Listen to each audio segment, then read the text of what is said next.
여호와 하나님이 아담에게 취하신 그 갈빗대로 여자를 만드시고 그를 아담에게로 이끌어 오시니 아담이 이르되 이는 내 뼈 중에 뼈요 살 중에 살이라. 이것을 남자에게서 취하였은즉 여자라 부리라 하니라. 이러므로 남자가 부모를 떠나 그의 아내와 합하여 둘이 한 몸을 이룰지로다.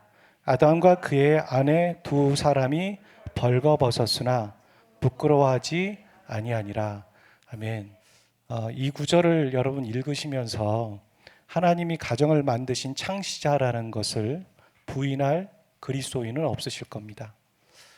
여기에 말씀해 보면 둘이 합하여 한 몸을 이룰지라, 이 말을 신약 성경에서도 인용을 하는데, 신약의 헬라의 원어를 보면은 그것이 이전에 없었던 것인데, 이 땅에 없었던 것인데 하나님이 창조하신 것이 가정이다, 그렇게 말을 하고 있습니다.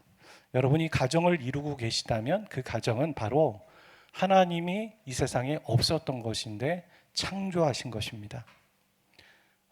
이 수족관에 금붕어를 사서 집에 있는 어항에 키우게 될 때 그냥 물을 채우고 바로 물고기를 집어넣으면 되는 것은 아닙니다.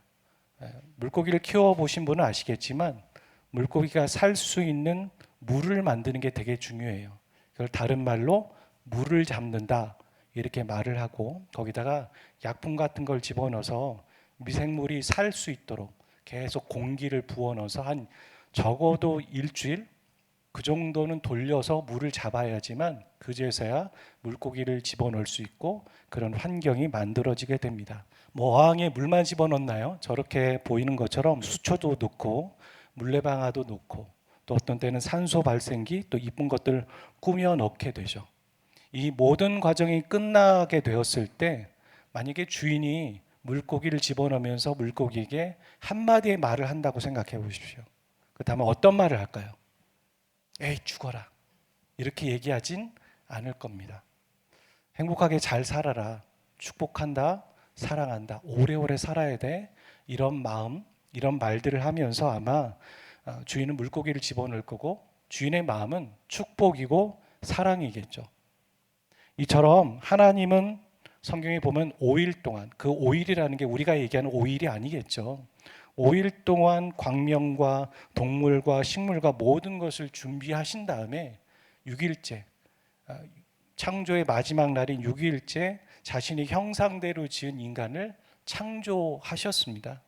그리고 두 가지 명령을 주셨죠. 여러분 이해하시는지 모르겠지만 정리하시면 좋겠습니다. 하나님께서 그들에게 주신 명령은 크게 두 가지였는데요. 생육하고 번성하고 땅에 충만하라, 땅을 정복하고 다스려라. 이게 첫 번째 명령이에요. 이걸 뭐라고 얘기하냐면 마치 주인이 물고기를 어항에 집어넣듯 축복 명령이죠. 내가 너를 대리 통치자로 세울게, 네가 왕해라, 이런 축복의 명령을 주셨습니다.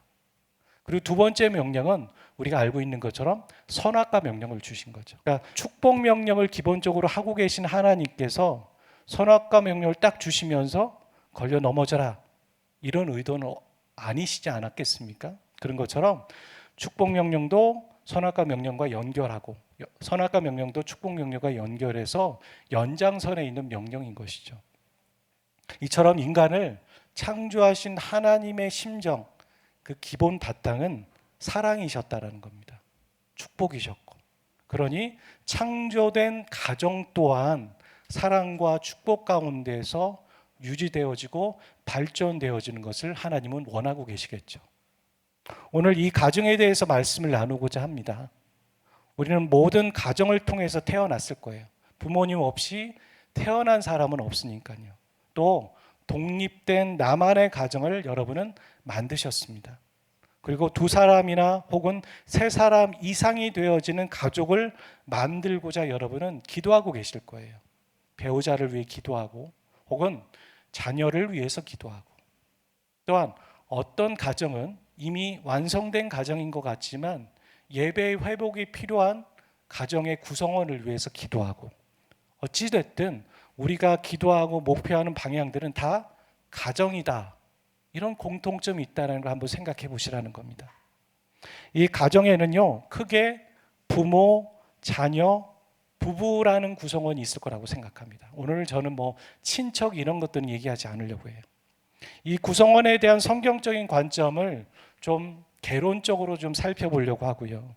이 개론을 살펴보는 것 또한 우리가 놓치고 있었고 혹은 착각하고 있었던 것들을 다시 한번 정리해보는 중요한 시간이 되었으면 좋겠습니다. 먼저 부모입니다. 구약에서 부모에 대한 교훈을 찾아보려고 살펴보려고 하면 어디를 보면 좋냐면 신명기인 것 같습니다. 신명기 전체는 하나의 교육서와 같습니다. 우리가 보통 이 신명기는 모세의 회고록이라고 하죠.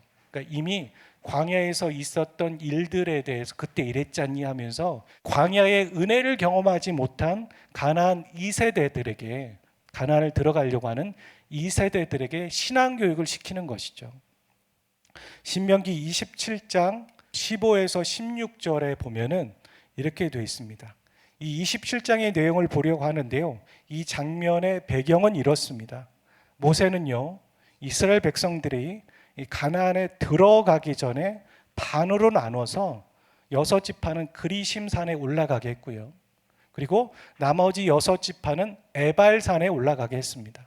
그러니까 모세가 명령한 게 아니라 하나님이 명령하신 걸 모세는 순종한 거에 불과하겠죠. 그래서 그리심산에 올라간 사람들은 말씀에 대해서 순종할 때 축복이 있다 이렇게 모세가 말하면 그들은 아멘, 아멘 이렇게 외치게 했어요. 그리고 에발산에 올라간 사람들에게는 말씀에 불순종할 때 저주가 있을 거야 이런 말을 할 때 아멘, 아멘 이렇게 외치게 했습니다. 마치 교실이 아니라 보고 만지고 또 냄새 맡고 이렇게 하는 것처럼 현장 체험 학습 같은 그런 교육을 지금 하나님은 하고 계신 거죠. 말씀에 순종할 때 복이 있을 것이다.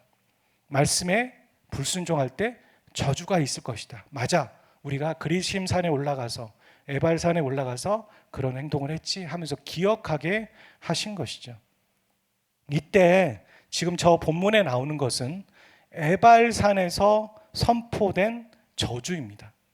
하나님의 말씀에 불순종하게 될 때 어떤 저주가 있는지에 대해서 나오고 있는 게 27장 15절부터 한 절 한 절에서 12가지 저주가 나오고 있어요. 첫 번째 가장 먼저는요.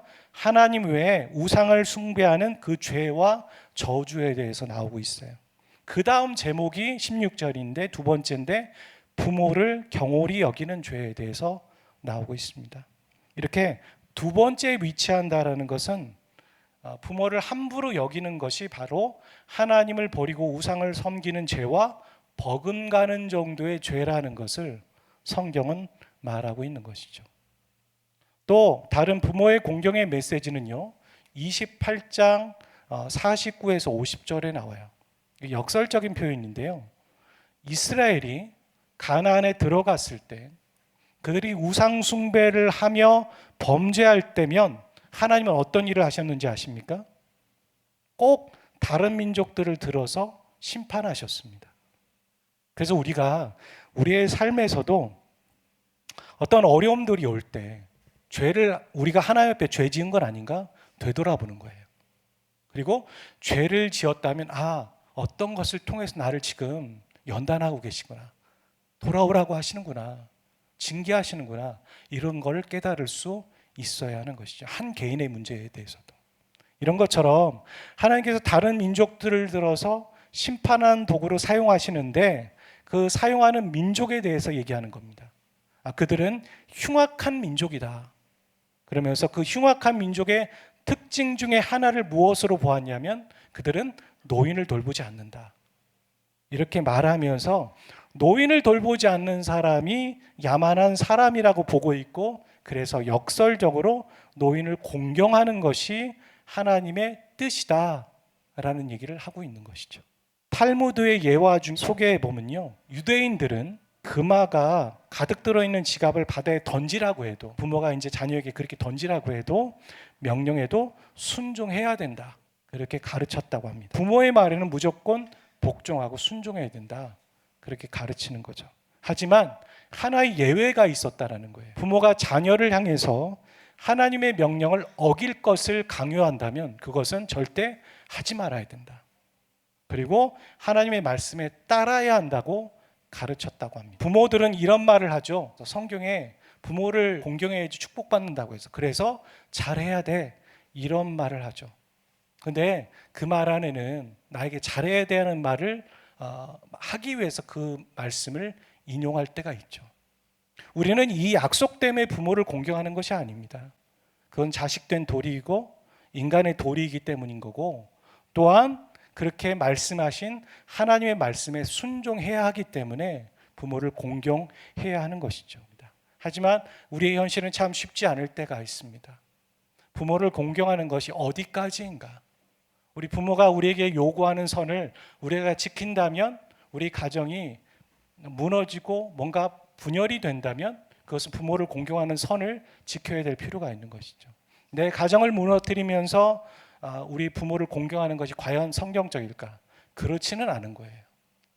나의 가정도 하나의 가정인 거고 독립된 개체이고 부모의 가정도 한 독립된 개체이지만 또한 내 가정을 지키면서 부모를 공경하는 선을 지키는 것이 바로 지혜롭고 적용이 가능한 부모 공경이겠죠. 이렇게 성경은 부모를 공경하라는 것이 하나님의 말씀에 순종하는 것이라고 가르치고 있고, 또 우리는 이 가정을 창조하신 하나님의 축복과 사랑을 부모에게도 흘려보내야 하는 것이죠. 두 번째는 자녀입니다. 성경은 뭐라고 하고 있을까요? 한국의 교육열은 다른 나라를 따라올 수 없는 것 같습니다. 그래서 수능 영어 듣기 평가에 지장을 줄까봐 비행기 운항을 멈추는 나라가 대한민국인 거죠. 놀랍지 않습니까? 최근 인기 있는 드라마 중에 하나인 참교육을 봐도 이 교육열은 상상을 초월할 정도라는 것을 우리는 알 수 있습니다. 그게 공감되지 않고 참교육에 나오는 얘기들이 다른 나라의 얘기인데? 라고 보시는 분은 없을 거예요. 그래, 충분히 가능하고 그렇지라고 공감이 된다는 것, 현실에 있다라는 얘기인 거죠. 아마 교육의 현장에 있는 많은 사람들은 더 잘 아실 거라고 저는 생각을 합니다. 성경에서도 자녀 교육에 대한 관심이 너무 큽니다. 그런 책이 지혜서예요. 우리가 얘기하는 잠언, 전도서. 하지만 신명기, 아까 얘기했던 신명기도 만만치 않습니다. 앞에서 말했지만 40년의 광야 생활 이후에 가나안에 이제 들어가야 될 다음 세대, 어찌 보면 Z세대예요. 그 세대들에게 신앙교육을 하기 위해서 모세는 책을 쓴 겁니다. 다시 예전 얘기들을 되짚어보면서. 그러니까 신명기는 자녀교육 책이다, 이렇게 말해도 과언이 아닌 것이죠. 신명기의 대표적인 자녀교육에 강조하는 말씀은 신명기 6장 4절에서 5절입니다. 우리가 잘 알고 있는 말씀이죠. 저 말을 쉐마 이스라엘 얘기하는 것처럼 이스라엘아 들으라 하면서 나오죠. 자, 4절과 5절을 함께 읽어봤으면 좋겠습니다. 시작. 이스라엘아 들으라, 우리 하나님 여호와는 오직 유일한 여호와이시니 너는 마음을 다하고 뜻을 다하고 힘을 다하여 내 하나님 여호와를 사랑하라. 이스라엘의 신앙의 대상은 유일한 하나님 여호와 한 분뿐이다, 이렇게 정의를 내리고 있고, 또한 그분을 사랑하는 것이다라고 얘기하죠. 여기서 주목해야 될 게 하나님을 사랑하라는 명령이 주어지고 있는 거예요. 명령입니다. 이건 하나님을 사랑해라. 이건 해도 되고 안 해도 되는 것이 아니라 명령인 거예요.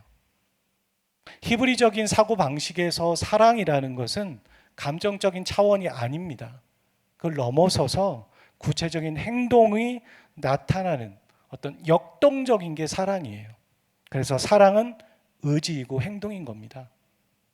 그래서 하나님을 사랑하는 것은 하나님의 뜻을 알고 실천하는 거예요. 여러분이 하나님을 사랑하기 원하십니까? 그렇다면 여기서 하나님을 예배하는 것도 사랑입니다. 하지만 오늘 이 말씀을 듣고 한 주의 삶을 살아가고 실천하는 것이 바로 하나님을 사랑하는 것이고, 그것이 바로 성경에 쓰여진 히브리적인 사고방식이라는 거죠.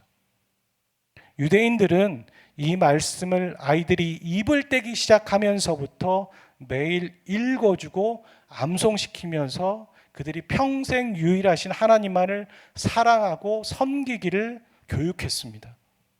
우리 자녀들에게도 그렇게 해보십시오.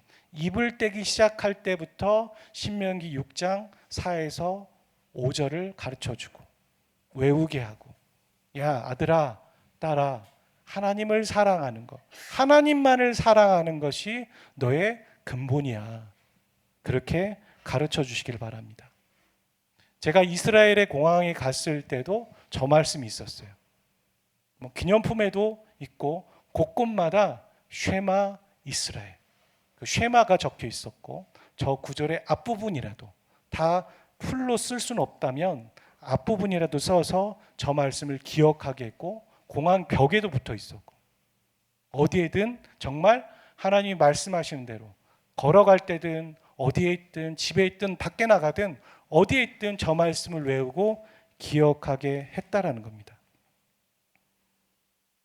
그리고 하나님을 사랑하라고 교육받은 아이가 자라면서 어떻게 하겠습니까? 하나님이 하신 말씀에 순종할 수밖에 없을 것이고, 그 하나님의 말씀에 뭐라고 되어 있습니까? 부모를 공경하라는 명령을 깨닫고 순종하게 되는 것이죠. 이런 자녀 교육의 중요한 부분을 부모가 감당하고 있는 겁니다.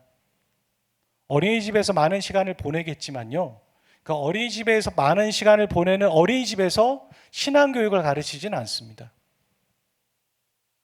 교회 학교에서 보내는 시간은요, 일주일에 1시간에서 2시간입니다. 하지만 부모와 함께 보내는 시간은 6일 22시간은 아이가 부모와 함께 보내고, 그 시간 동안 부모는 아이에게 신앙교육을 시킬 수 있는 것입니다. 그래서 자녀에 대한 신앙교육은 부모가 책임지는 거예요. 그 전까지는 간의 수공업이었잖아요. 물물 교환하고, 나 있는 거 너 줄 테니까 너 있는 거 나 받아라, 이렇게 왔다 갔다 하는 거 하다가 산업혁명이 있고 현대화가 되면서 직장이라는 걸 다닐 수밖에 없었고, 또 청년과 또 아이의 중간인 청소년이라는 개념이 시작되었거든요. 그때부터 낀 세대, 얘네들은 어떻게 하지? 직장을 다니기도 애매하고 케어하기도 애매하고 중간 세대를 청소년이라고 불렀거든요. 그때부터요. 이렇게 부모들이 직장을 다니면서 아이에 대한 교육을 할 수가 없어서 공교육이 시작된 거예요. 그때부터요. 그러니까 공교육이 시작되기 전 물물교환이 있었을 때는 부모가 밥상머리 교육을 했죠. 신앙교육을 한 겁니다. 하나님을 사랑하는 것이 너의 유일한 근본이다. 하나님만을 사랑해라. 하나님 한 분밖에 없다. 이런 교육들을 밥상머리에서 혹은 뭐 여행을 다니면서 또 절기를 지키면서 계속 부모는 교육했던 것이죠. 그런데 현대화가 되면서 부모들은 어떻게 합니까? 그래, 교육은 내가 하는 게 아니야. 학교에서 하는 거야. 교회에서 하는 거야. 누가 가르쳐 주는 거야. 잘했어? 잘 배웠어? 그래? 잘 다녀왔어? 그게 끝이라는 거예요. 너무나 큰 공백이 생기는 거예요. 우리는 신앙교육이 제대로 안 되는 것이죠. 여러분 깨달으셔야 됩니다. 학교가 교회가 해주는 게 아니에요. 부모가 신앙의 선배가 되고 모범이 되어서 아이들을 가르쳐주는 이 모습이 필요한 것이죠. 신명기에서는 자녀들에게 물질적인 풍요를 남겨주는 것을 부모의 책임을 다하는 것이라고 절대 가르치지 않습니다. 여러분 가운데 그런 생각을 갖고 계신 분이 계십니까? 내가 유산을 다 물려주면 내가 할 일 다 했지. 결코 그렇게 말하지 않습니다. 부모의 가장 중요한 책임을 성경은 뭐라고 보고 있냐면요, 신앙의 유산을 물려주는 것이다 라고 보고 있다는 거예요. 여러분은 신앙의 유산을 물려줄 준비가 되어 계십니까? 여러분이 결혼을 한 후에 아이를 낳은 다음에 그때 하시겠어요? 그때 같이 시작하시겠습니까? 아니라는 거예요. 이미 결혼 전부터 우리는 신앙의 유산을 물려줄 준비가 되어 있는 영적 수준이 되어 있어야 되는 거예요. 그게 결혼의 조건이에요. 집을 만들고 또 차를 준비하고 여러 가지 어떤 것들, 물건을 준비하는 게 결혼의 준비가 아니라, 그걸 준비했다 할지라도 내가 신앙의 유산을 준비할 수 있는가, 그게 결혼 준비라는 거죠. 그렇다면 어떻게 우리가 자녀를 신앙적으로 교육해야 할까요? 구체적인 자녀 교육 방법이 신명기 6장 20에서 25절에 나오는 거예요. 나중에 그런다는 거죠. 자녀들이 가나안에 정착하고 자녀들이 부모에게 묻는다는 겁니다. 물어오기를 하나님이 명령하신 규례와 법도가 무엇이에요? 부모, 아버지, 어머니 이렇게 물을 때 이렇게 가르치라는 겁니다. 자신이 체험한 하나님의 역사하심을 자녀들에게 전달하는 은혜의 전달자. 함께 따라해 보실까요? 은혜의 전달자. 은혜의 전달자는 여러분 목장 모임에서 여러분 연습하시는 거예요. 이미 하고 계시는 거죠. 내가 오늘 받은 말씀 혹은 한 주 나와 동행하신 하나님에 대한 은혜를 나눌 수 있어야 돼요. 성경은 그렇게 말하는 거예요. 부모가 자녀에게 은혜의 전달자가 되어야 한다. 그 얘기는 부모가 자녀에게 하나님의 역사하심을 올바르게 교육할 의무가 있다라는 거예요. 즉 자녀가 하나님에 대한 신앙을 바로 갖지 못한다면 그것은 부모가 바르게 가르치지 못해서이다 라고 말하는 거죠. 그렇다면 부모가 자녀에게 올바른 신앙을 가르치려고 한다면 무엇이 필요하겠습니까? 부모가 먼저 하나님의 은혜에 녹아져 있어야 돼요. 하나님의 은혜를 경험할 수 있어야 돼요. 그래야 자신이 경험한 것을 나누는 것이지 지식을 전달하는 것이 아니기 때문이죠. 그러니까 부모가 하나님 앞에서 신앙인으로 바로 서 있는 것이 자녀 교육의 시작이라는 것입니다. 그리고 자신만 잘 살면 되는 것이 아니라 가르쳐야 하는 거예요. 성경에 보면 참 안타까운 예들이 나옵니다. 부모와 자녀의 관계 중에 이 열왕기의 왕들을 보면은요 히스기야와 므낫세가 나와요. 대표적으로 여러 예가 있겠지만 히스기야 왕은 하나님 보시기에 정말 다윗의 길로 가는 훌륭한 왕이었습니다. 칭찬을 받았어요. 히스기야와 같은 사람이 없었다. 저 히스기야는 하나님을 의지하는 자이다. 그런 사람이 전에도 없었고 앞으로도 없을 것이다 라고 칭찬을 받는 왕이었어요. 근데 히스기야 왕의 아들이 누군지 아십니까? 므낫세입니다. 이 므낫세는요 남유다 역사상 가장 악한 왕이었고요. 아버지가 허물었던 산당을 다시 세운 사람이었고요. 바알을 섬기고 아세라를 섬겼던 사람이고요. 하나님의 성전에 우상 제단을 만들고 예배했던 사람이었습니다. 그리고 성경은 뭐라고 하냐면 남유다가 멸망하게 된 것은 이 므낫세 때문이었다. 결정적으로 그렇게 말하는 왕이 므낫세였어요. 생각해 보세요. 냉탕과 온탕을 가는 거죠. 가장 하나님부터 칭찬받았던 왕이었는데 그의 신앙은 분명했던 것 같아요. 하지만 성경에 나와 있지 않지만 그가 자녀를 잘 가르쳤을까? 잘 가르쳤다면 저 정도로 영적인 폐륜화가 됐을까? 이런 생각과 안타까움을 갖게 되는 것이죠. 그래서 우리는 자녀에게 가르칠 수 있어야 됩니다. 훈계할 수 있어야 돼요. 관계가 틀어질까 봐 두려운 게 아니라 지켜야 되고 양보하지 않고 관용이 없어야 되는 것이죠. 그래서 시민교회에 나오는 자녀 교육의 내용을 정리하면 크게 세 가지입니다. 한번 기억해 보세요. 첫 번째는요, 우상 숭배를 절대 하지 마라. 그걸 가르쳤어요. 자녀에게. 두 번째는 진멸법을 가르쳤습니다. 진멸법이라는 게 뭡니까? 싹 없애라는 거잖아요. 뭐 아이든 여성이든 전쟁을 하면 싹 없애버리라. 오늘 우리가 이런 얘기들을 들으면 참 이거는 인도주의에서 어긋나는 것 같다. 좀 마음이 불편한 거죠. 근데 잘 생각해 보세요. 성경에 보면 가나안 안에서의 진멸법이 있지만 하나님은 가나안 밖의 전투에 대해서는 진멸법을 허용하지 않으셨습니다. 이유가 있는 거죠. 가나안 밖에서는 남자는 죽여도 되지만 다른 사람은 살려라 이렇게 얘기했어요. 전쟁을 하면요, 전쟁의 군인들을 죽일 수밖에 없는 거예요. 누군가를 이기려면. 그렇지 않습니까?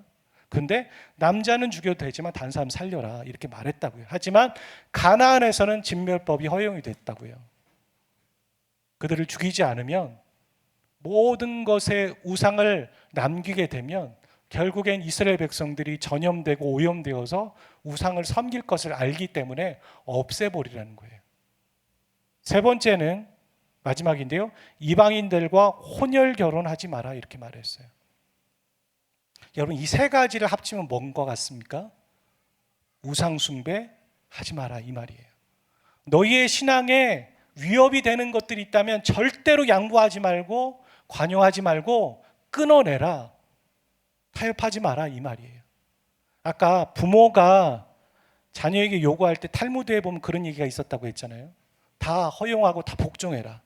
하지만 부모가 하나님의 말씀을 어겨도 된다라고 자녀에게 가르친다면 자녀는 거부할 수 있어야 된다.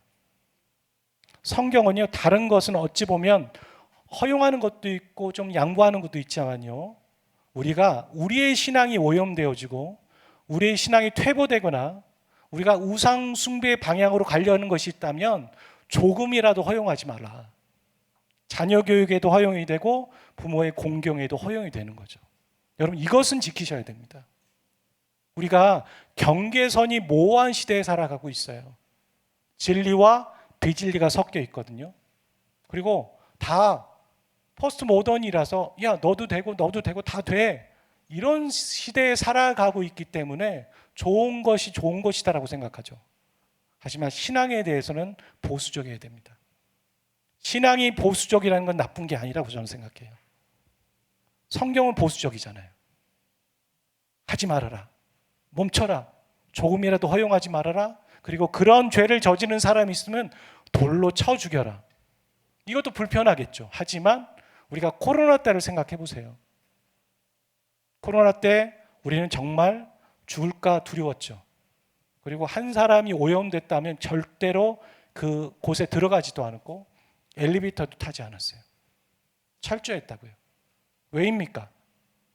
오염될까 봐. 전염되고 감염될까 봐. 똑같습니다. 하나님의 마음은 그거예요. 공동체 안에 하나의 죄가 떨어졌을 때, 가정 안에 우리 안에 하나의 죄가 떨어졌을 때 그것을 결코 허용하지 말라는 거죠. 세 번째는 부부입니다. 부모, 자녀, 부부. 우리가 가정하면 자녀, 부모이기 전에 부부입니다. 부부를 통해서 자녀가 태어났고요. 그 시작은 부부이고요. 또한 부모의 가정에서 아까 우리 창세기 2장에서 나온 것처럼 부모의 가정에서 독립해서 탄생된 거예요. 창조된 거고. 그래서 부부인 거죠. 이 부부에 대한 부분은 서신서에 나오는 부분을 살펴보면 됩니다. 바울은요, 어디에서도 자신의 가정 소개를 하지 않았어요. 그리고 부모에 대한 말한 적도 없고, 특별히 바울이 가정에 대해서 어떤 방향성을 가지고 말했는가? 솔직히 없어요. 드문드문 파편적입니다. 그리고 방향성도 없다라는 거예요. 바울은 선교사입니다. 시간에 쫓기고 있었어요. 바울이 그 당시에 편지를 쓸 때. 바울은요, 곧 예수님이 오실 거라고 믿고 있었어요. 철석같이. 그걸 다른 말로 임박한 종말론이라고 하죠. 얼마 안 남았다. 그러니까 우리 얼마 안 남았으니까 어떻게 살아야 되지? 하면서 주님이 다시 곧 오실 텐데 그날을 대비하면서 한 사람이라도 더 믿음으로 인도할 수 없을까? 그런 고민을 하면서 살았던 사람, 먹든 마시든 주를 위해 살아가라고 하면서 그렇게 살았던 사람, 그가 바울이었어요. 그가 편지를 쓴 거예요. 그러니까 긴장감이 있는 거죠. 그럼 바울에게 우리가 이렇게 질문한다면 어떨까요? 바울 선생님, 우리가 행복한 가정생활을 하려면 어떻게 해야 될까요? 그런 교훈을 구한다는 것은 어찌 보면 바울에겐 예의가 없는 거예요. 바울 선생님에게는. 사치스러운 말이라고 바울은 생각했을 것입니다. 여러분, 초대교회는요, 교회라는 틀 안에 가정과 가족이 함께 있었어요. 그러니까 교회와 가정을 분리한다? 상상할 수 없는 거죠. 왜인지 아십니까? 그 중에 하나는요, 초대교회는 가정교회였던 거예요. 오늘날처럼 종교적인 공간이 있어서 베델교회라는 공간이 따로 있는 게 아닌 거예요. 그냥 조금 넓은 가정에서 그곳이 예배 처소예요. 거기서 말씀 듣고요, 찬양하고 식사 나누는 교제하고 쭉 이어지는 거죠. 주에 만찬하고. 그게 바로 그냥 교회였던 거예요. 교회 하면 초대교회 사람들은 가정 아니면 가정이 교회, 이런 생각이 있었다라는 거예요. 그런 생각을 가지고 우리는 성경을 봐야 되는 거죠. 그러니까 바울이 교회를 향하여서 가르침을 한다면 그거는 교회가 받아들일 때 이건 가정에게 하는 메시지야, 그리고 교회에게 하는 메시지야, 구분이 없었다라는 거죠. 예를 들어서 형제 사랑을 전했습니다. 형제를 사랑해라. 그럼 어떻게 됩니까? 그것은 교회 안에 있는 형제를 사랑하는 것도 있지만 내 가족, 피로 맺어진 그 가족에게 형제를 사랑하는 멜과 두 가지가 같이 움직였다는 거죠. 그래서 교회에게 하는 메시지가, 예를 들어서 교회는 복음을 전하고 교회가 아름답게 세워져야 한다라고 말했다면 그 메시지를 듣는 사람들은 교회를 또 가정으로 생각하니까 가정은 복음을 전하고 가정이 교회를 아름답게 세워가고 가정교회가 세워져야 된다라고, 그런 관점으로 두 가지의 메시지를 들은 거죠. 여러분 어떻습니까? 이상합니까? 태초에 하나님이 가정을 세우셨고요, 그 가정이 예배 공동체였으니까 그것을 신약의 관점으로 보면 당연히 가정이 교회인 거고 교회가 가정인 그 관점으로 이어지는 거죠. 오히려 오늘날이 이상한 거라고 저는 생각합니다. 교회에서 갖는 마음의 태도가 있고요, 여러분 예배 드릴 때. 근데 여러분이 가정이나 일터에 가서 갖는 마음의 태도가 다르다라는 거예요. 교회와 가정을 구분짓고 교회와 일터를 구분짓고 마치 이분법적으로 신앙생활을 하고 있는 거죠. 교회에서는 거룩하고요, 밥을 먹을 때도 기도하지만 가정과 일터에서는 쉬는 곳이고 일하는 곳이지 예배하는 곳은 아니야라고 생각하니까 우리가 가정 예배 드리자고 하지만 그게 잘 안 되는 거예요. 가정은 쉬는 곳이야. 일하고 와서 쉬는 곳이야. 바쁘면 안 드려도 되는 거야. 가정 예배는 별거 아니야. 우리가 10분, 15분 먹어 그게 의미가 있겠어? 아니라는 거죠.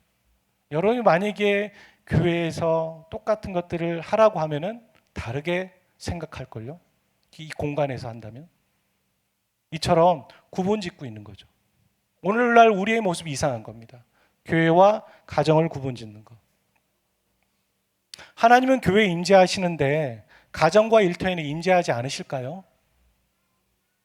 하나님이 여기서 우리의 예배를 받기 원하신다면 우리가 정말 치열한 영적 싸움을 하고 있는 일터와 가정에서 더 예배 받기를 원하지 않으실까요?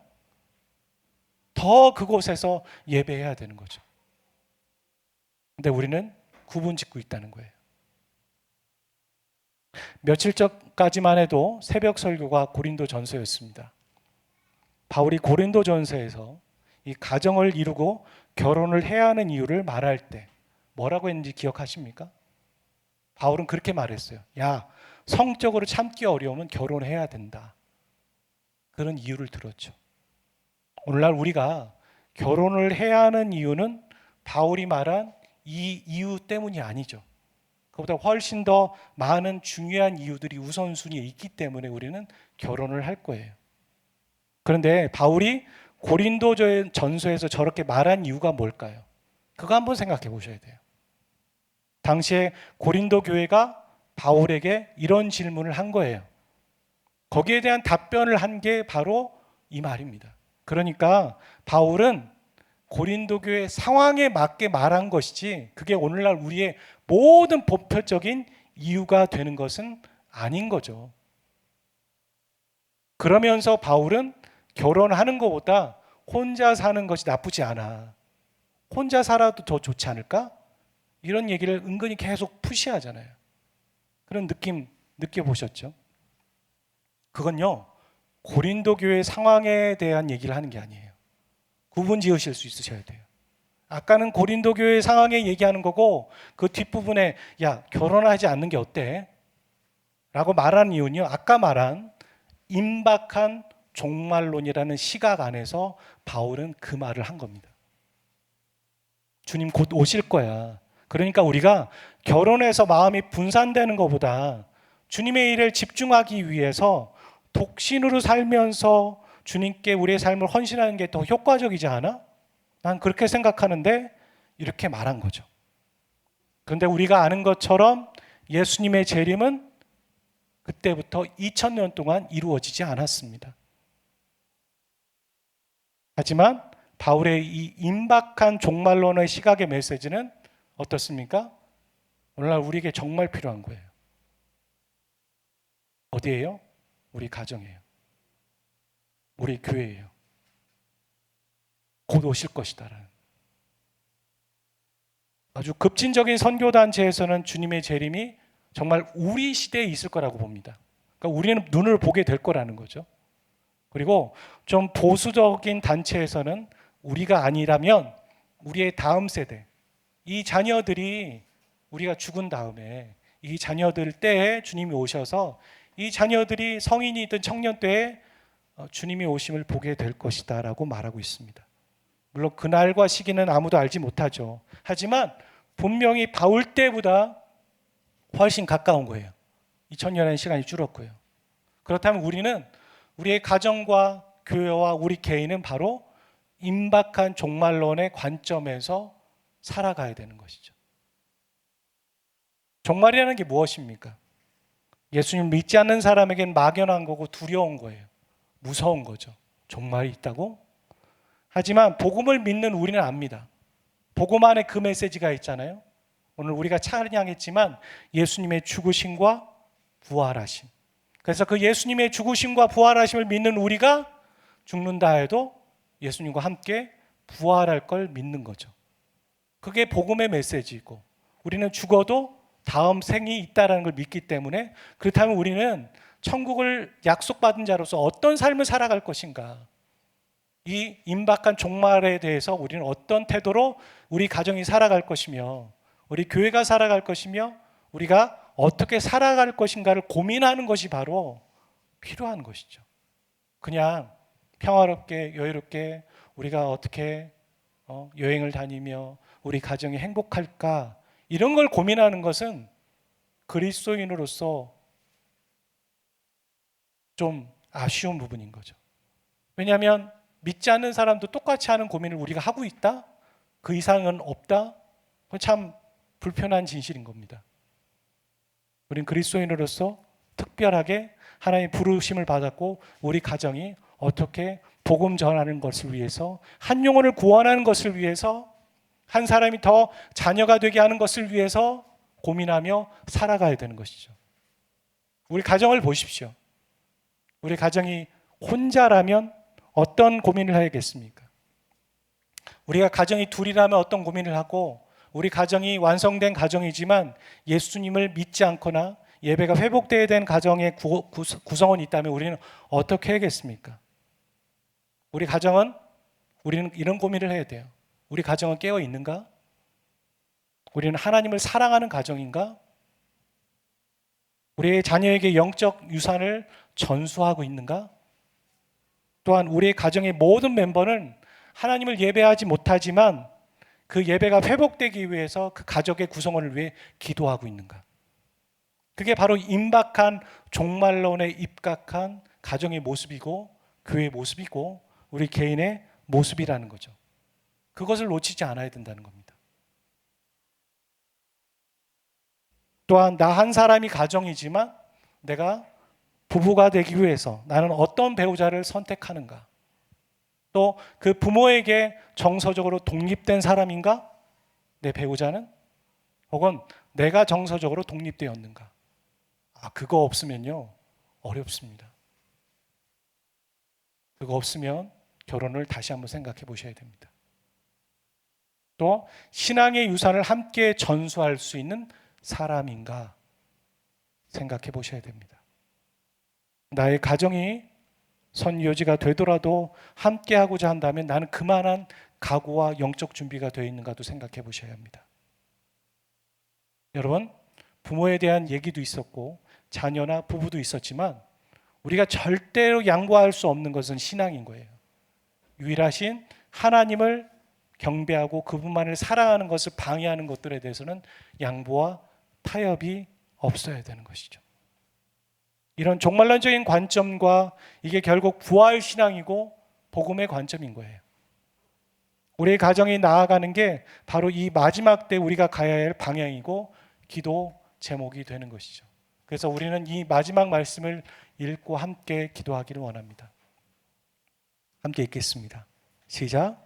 그러므로 염려에 이르기를 무엇을 먹을까, 무엇을 마실까, 무엇을 입을까 하지 말라. 이는 다 이방인들이 구하는 것이라. 너희 하늘 아버지께서 이 모든 것이 너에게 있어야 할 줄을 아시느니라. 그런즉 너희는 먼저 그의 나라와 그의 일을 구하라. 그리하면 이 모든 것을 너에게 더하시리라. 예수님이 이 말씀을 하신 이후에 2000년이 지났습니다. 주님은 다시 오실 때가 정말 얼마 남지 않은 거예요. 우리가 어떤 삶을 살아가야 될까? 우리 가정과 나의 개인과 교회가 저 하나님의 나라의 확장을 위해서 기도하며 살아가야 되죠. 우리 함께 이 시간 기도하기를 원합니다. 우리가 주어진 말씀을 가지고 기도할 때 많은 질문들을 여러분에게 했고, 여러분 그 많은 질문들에 대해서 고민하시고 도전받는 게 있으실 거라고 저는 생각합니다. 나는 영적 유산을 아이에게 전수하고 있는가? 우리는 가정을 이루어서 하나님의 나라의 확장을 위해 연합할 수 있는가? 또한 우리 가정의 구성원 중에 예수 그리스도를 믿지 않는 그 가정의 구성원을 보고 그냥 방치하고 있는 것은 아닌가? 그 영혼을 위해서 우리는 깨어서 매일 기도하고 있습니까? 한 영혼이라도 더 구원받기를 위해서, 한 사람이라도 더 하나님의 자녀가 되기를 위해서 사도 바울이 임박한 종말론 가운데 살아가고 그 방향성을 정하며 자신의 삶의 라이프 스타일을 정했던 것처럼 우린 그러고 있습니까? 우리 가정은 그러고 있나요? 우리 함께 주님 앞에 고민하며 또 주님 앞에 기도합시다. 주님, 얼마 남지 않은 이 세상 가운데 주님의 나라의 확장을 위해서 제가 그런 가정이요 구성원이요 또한 그런 선택을 하며 살아가는 자가 되어지기를 소원합니다. 하나님 도와주십시오.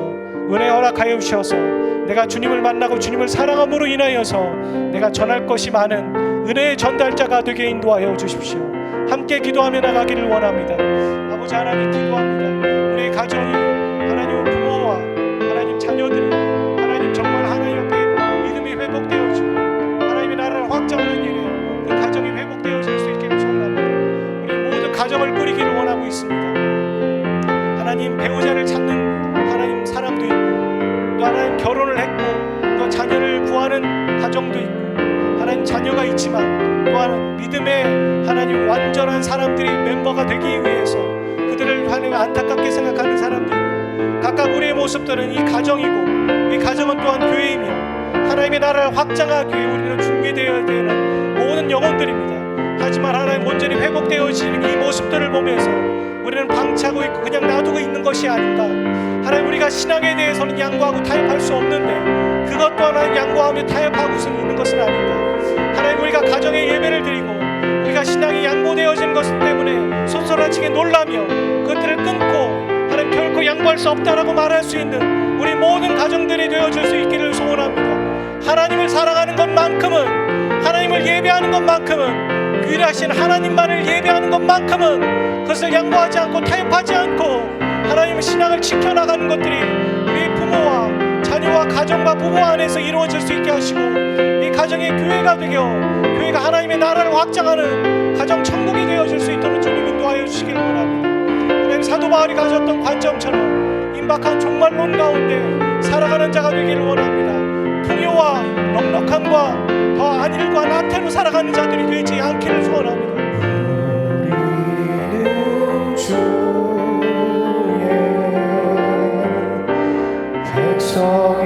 백성이오니 주의 그 일을 선포합니다.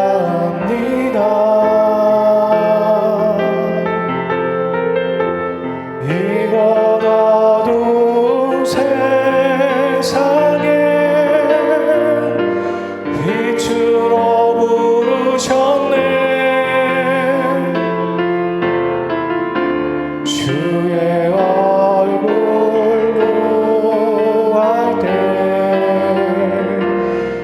역사. 한 번 더. 우리는 주의 백성입니다. 우리는 주의 백성이오니 주의 그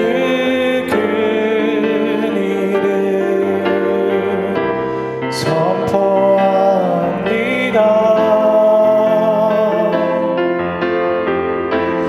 이곳 어두운 세상에 빛으로 부르셨네.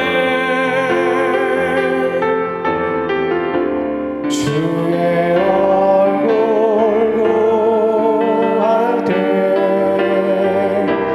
역사하소서.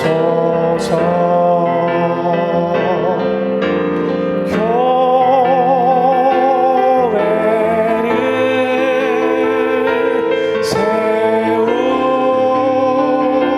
세우시고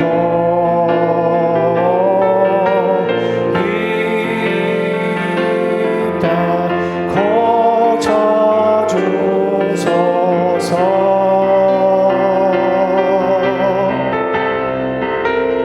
주님 나라, 주님 나라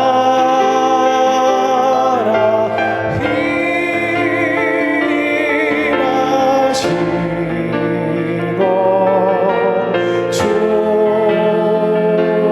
뜻 이루어지리라. 함께 한 번 더 기도할 때 우리가 교회와 가정을 분리하지 않고 이분법적인 삶을 살아가지 않고 이곳에서 하나님을 예배하고 하나님을 사랑하고 하나님의 말씀을 사모하는 것처럼 우리가 가정에서 일터에서 하나님을 예배하고 하나님을 사모하고 사랑하는 그런 자가 되기를 원한다라고, 그 경계선이 무너지고 또한 어디에서든 하나님을 예배하는 것이 필요함을, 더 일터에서 가정에서 하나님을 예배하는 것이 필요함을 우리가 자각하고 그렇게 실천하며 주님을 사랑하겠노라고 기도하는 자가 되어지기를 소원합니다. 같이 기도하겠습니다. 하나님, 이 베델교회를 주님 앞에 올려드립니다. 한 가정 한 가정이 모여서 베델교회를, 이 베델교회가 하나님 일터와 가정에서 하나님 그것을 분리하여 생각하지 않고 그곳에서 하나님 예배하고 하나님 교회로서 살아갈 수 있는 자가 되게 하여 주십시오. 우리가 죄에서 부름을 받은 하나님의 에클레시아 교회입니다. 하나님, 우리를 하나님의 나라 확장을 위해서 쓰임받게 하여 주시고 하나님, 우리가 정말 주님께서 다시 오시니 얼마 남지 않았음을 기억하고 우리가 가정으로서 어떻게 살아가며 우리 개인이 어떻게 살아가며 우리가 하나님 교회로서 어떻게 살아갈 것인지를 생각하며 고민하며 살아가는 우리 모든 가정 되어질 수 있도록 주님 인도하여 주시기를 소원합니다. 시간을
하나님, 기도합니다.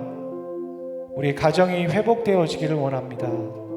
특별히 함께 신앙생활했던 사람들인데 지금은 예배생활과 하나님을 사랑하는 삶을 살지 못하는 가족의 구성원들이 회복되기를 위해 기도합니다. 그들이 죽게 돌아오기를 원합니다. 그들이 예배의 자리에 다시 서기를 원합니다. 다시 예배자가 되게 인도해 주십시오. 하나님의 백성들, 형제 자매들이 그 주께로 돌아와야 되는 영혼들을 놓고 포기하지 않고 계속 기도할 수 있기를 원합니다. 간절함이 그 안에 있기를 원합니다. 하나님의 심정이 있기를 원합니다. 찾고 찾을 때까지 결코 포기하지 않으시는 하나님의 마음을 따라 기도할 수 있게 인도해 주십시오. 하나님 또한 가정 안에 반목과 또한 분열이 있습니까? 그 가정이 회복되어지기를 원합니다.